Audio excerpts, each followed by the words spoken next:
الشيخ بس علميني كيف طحتي عليهم؟ يعني دخلتي غرفة الشغالة لقيتيه موجود؟ يا أخي أعطيها بلوك من عندك وطيريها. لا طالعة من الغرفة وجهها مقلوب وهو أوه ماي جاد. يعوضك الله يا بنت الشيخ. شوفوا طيب وش ردة فعله؟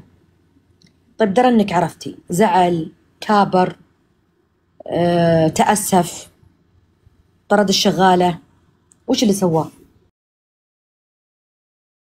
النوم. بنت الشيخ تقول صحيت من النوم وانا صاحي طلعت من غرفتها، تقول الا اشوف الشغاله طالعه من غرفتها وهو موجود في الغرفه وعليهم اثار الجريمه.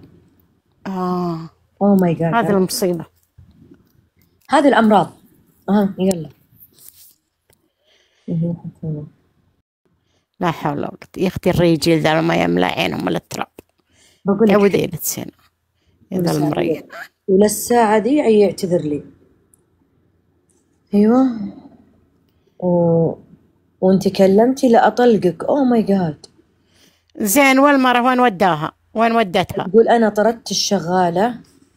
اي امين. تقول انا طردت الشغاله وهو في البدايه كابر يا شين الرجال اللي كذا.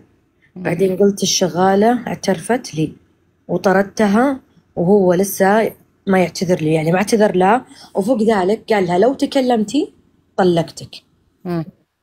طيب انا بقول لك اي والله يا قلبي عليه جمره، حسبي الله عليه.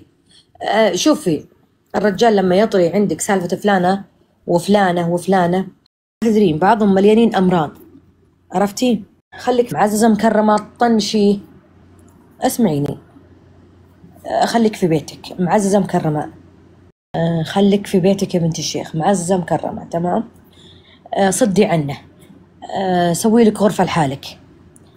ايه ادعي ربي